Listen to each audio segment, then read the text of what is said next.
Put your hands up if you've used it before. If you haven't, that's all good. Main goal for today is you can turn them on, you feel comfortable running a test, and you feel comfortable with a couple of metrics that you're going to explain to a patient. If we are running through the ForceDecks, there's a little bit more in terms of just setup for you guys just to like quickly check before doing it. So with the ForceDecks, how they measure is they've got load cells in each corner. They measure vertical ground reaction force. That's the only thing they measure, so up and down. Yeah. It is really, really important that it's on a flat, solid surface. So this is perfect. Yeah. The main thing that we need to make sure is that all corners are equal, or like level. So the quickest thing I always do, if it's going to be moved around a lot, I would always test it before every test I do. But if it stays in one place, probably test it like once a week, just to check. Yeah. And all you do, just press in all corners.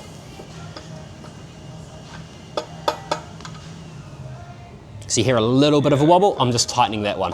Yeah. When turning these on, just a tap. And so if we're reading the ForceDecks, that's the right way to look at it, okay? So if you're getting people to come on this way, they're upside down. So both plates are completely identical, but when we plug in this cable in the middle, this one becomes the left one, which is the primary one, and this one becomes the right one, which is the secondary one. When we're turning them on, left-hand side of the left plate, tap it, and what you should do, you'll hear a little beep. We should do. Yep, so it's on. Hear that beep. Cool. And then about 3 to 5 seconds later, you hear a beep on this one. Just there. Perfect. Cool. So the app itself is even more simple. So you've got test and manage. We won't go through metrics today because it's pretty complex, but that's probably the only reason I'd go into the manage tab to change some metrics. You can also do it while testing, but let's just jump into a test. So hit test. The next thing will pop up is once they're on, we should be able to find them. Perfect, and then you'll also get a gauge of how charged they are as well. So we'll go from balance to a squat assessment to a jump assessment. Those are probably the main three. So how you can jump on a balance assessment, you just click on the balance one, it'll take you down. We have 3 types of balance assessments. We have quiet stand, which is just double leg stand. We have single leg stand, which is the same but just standing on one leg, and we have single leg range of stability. So don't worry about single leg range of stability. It's just, it's like kind of like the Y test if anyone's done that before. Single leg range of stability, just how far you can move away from your center. I don't think it's that relevant on here. So let's just click on quiet stand and then you go from here. Don't worry about tags at the moment. That's something that we can cover in a later date, and we'll just click start. So we've clicked quiet stand. I've done a bunch of quiet stands before, so you can see all my results here. They're all over the place because I just jump on and do whatever. That's fine. But what you'd hope is if you're testing like an older person, we're looking at a couple of key metrics and we're seeing like a trend that's going up. They're improving, essentially. So continue to zeroing. So this is really important when we're running a test. Zeroing the plates, just make sure that nothing's touching it. So that's gonna make sure that everything's really accurate when we're recording. Balance assessment is the only test that we don't have to weigh the patient, but we'll still get them to stand on the ForceDecks. Who wants to do a balance assessment? I do. Jump on. So facing towards me. Okay. Yep, left and right. Awesome. Okay. So again, we don't have to like say accept the weight or anything. We just go continue. And then from here, with a balance assessment, it defaults to 15 seconds. We also have the option of adding eyes open, eyes closed. We could also do unstable surface, so like foam, you can add them onto the plates and then assess them. And then also we can do a secondary task. So if we're going to go count backwards from 107s or whatever you want to do, just to make it a little bit more challenging. Because standing on 2 feet like that and then going to single leg, there's a pretty big gap between if someone can do this pretty comfortably to this is quite challenging. So we can make it a little bit more challenging with this, with eyes closed, standing on an unstable surface to build up to where they need to be. But the other important thing to note is when we hit start test, there used to be a 3, 2, 1 countdown. That's not there anymore. So not so important for the quiet stand, but if you're doing single leg balance, this is where I'd be prompting going hands on hips, stand on one leg before I hit start test, because you don't have to select right or left. The plates know that that's the right one and that's the left one, so it will just do it. So we go start test. Yep, stand there. Let's move your right foot a little bit. Oh, okay. Yep, move it around. So what we can see, that little force trace, it is mapping the center of pressure of the foot, and then wherever that moves, it maps it on here. Okay? And that's how we assess the balance. So, with the results, so the main one that I'm going to get you guys to look at firstly is area of center of pressure ellipse. That is basically telling us like postural sway, so how much movement left and right, forward and back. So it's, imagine that there's a little ballpoint pen under the foot and it just mapping where the pressure is, and then it's just taking the area of that. So the greater the area, the more unstable someone is. The smaller the area, the more stable someone is. Makes sense, right? So I got you to move around a heap. First percentile. Yes. So bad. Yeah. So 3,124 millimeters squared. So that's pretty poor. Yeah. It will also tell us that you moved more on your right side. So 7% asymmetry, you are moving more on your right side than your left side. Okay. Again, like I said, I'll go through some more metrics later on in a second time, but that's a balance assessment. Pretty straightforward, pretty simple. From here, I can click next rep, we can do it again. So quite commonly, if someone's standing on one leg, taps down, does that sort of stuff, we can say, well, let's try it again. You can delete the test that someone has put their foot down or anything like that later on. That older person that you've seen, their balance has gotten better. They're feeling more comfortable. Now we want to work on a little bit of strength. Their next goal is to be able to get on and off the chair comfortably, get on and off the toilet, get in and out of bed, and also get across the road pretty quickly. That's what they want to do. They're now not feeling unsteady when they're doing it, but they feel like they don't have the strength.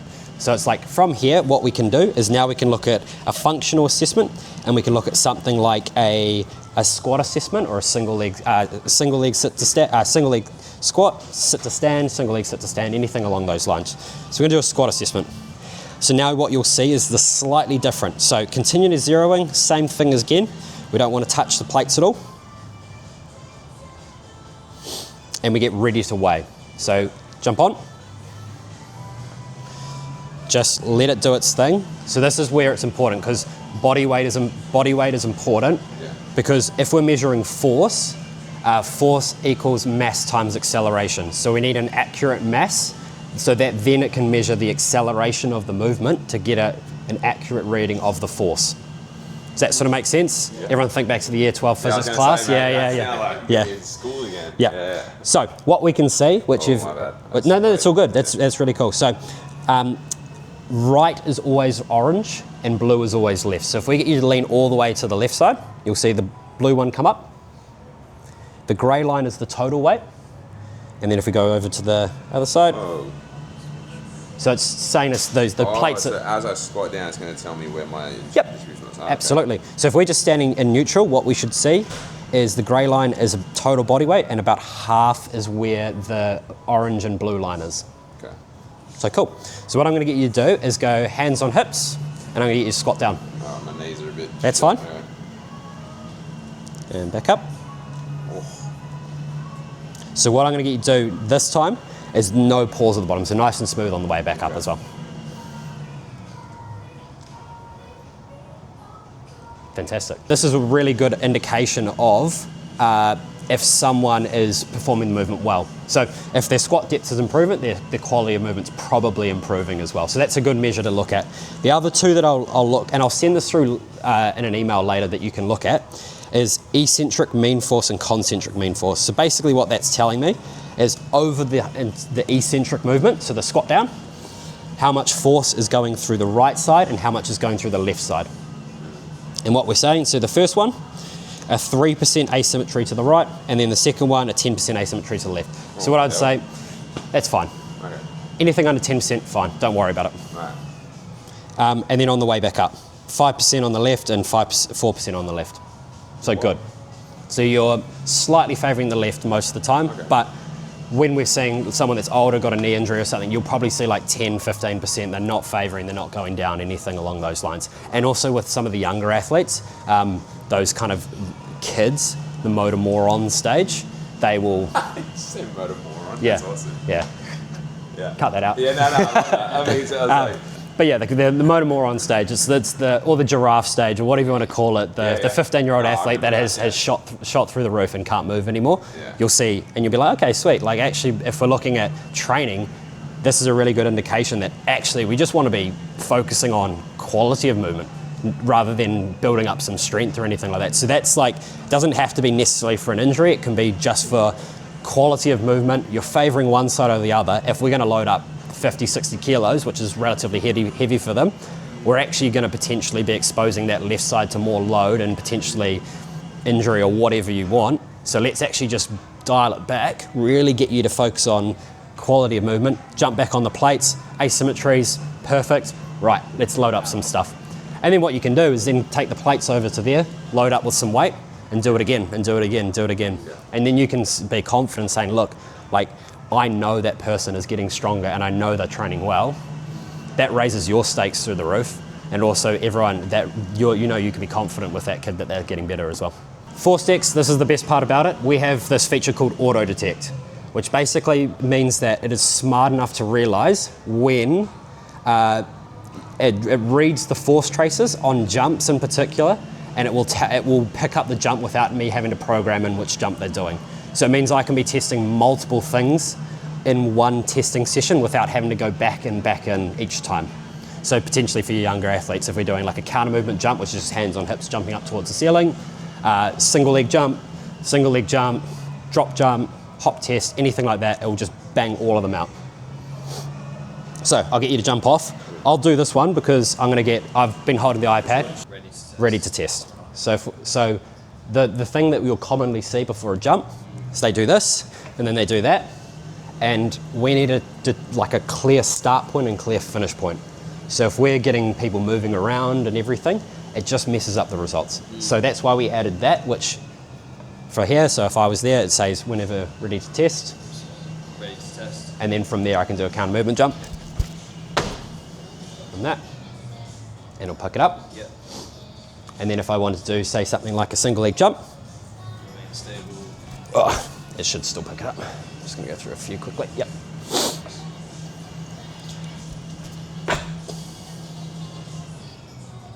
Yep, so got both sides. And then if I do like a hop test, for example. So you have to do 10 of these. And it picks up your best 5. Drop jump, so drop jumps off like a box, jump off, but I'll do a fake one, so. Picks it up. So the calculation, so this is why we have jump height, impulse, momentum. So there's 2 jump height calculations, jump height, flight time, and jump height, impulse, momentum. Flight time can be influenced by tucking your knees. Impulse, momentum can't be. Yeah. So that's why it's a more accurate calculation. The only thing that impulse momentum will be influenced by is if you don't weigh correctly and you don't zero correctly. So you'll sometimes do it if it hasn't weighed and zero correctly, and it'll say 121 centimeters. It's because the weight is completely off, and then someone's actual weight hits the decks, and it's like, oh, you must have jumped so high to produce that amount of force when you land as well. But yeah, so what you can see, obviously, when we did it the other time, we had counter movement jump, hop test, everything like that. So you can just run through them, and you can do it, and then all the tests pop up, and from there you can just go bang, bang, bang, bang, bang, click which one, and look at the results. Cool. But what you will see, and this is pretty cool for most clients, is neuromuscular efficiency and neuromuscular change happens within 2 weeks. Right. So you'll see a client, get them to do stuff, and that's that 2-week period where they come back and they're like, I'm feeling great. Yeah. It's like, you haven't actually changed anything structurally. Your neuromuscular fatigue and efficiency is way better, and everything's contracting in the right level and heading in that direction. Yeah. Very brief overview. There's a lot more to dive into. There's a lot more cool stuff that we can look at. And work on your counter movement jump.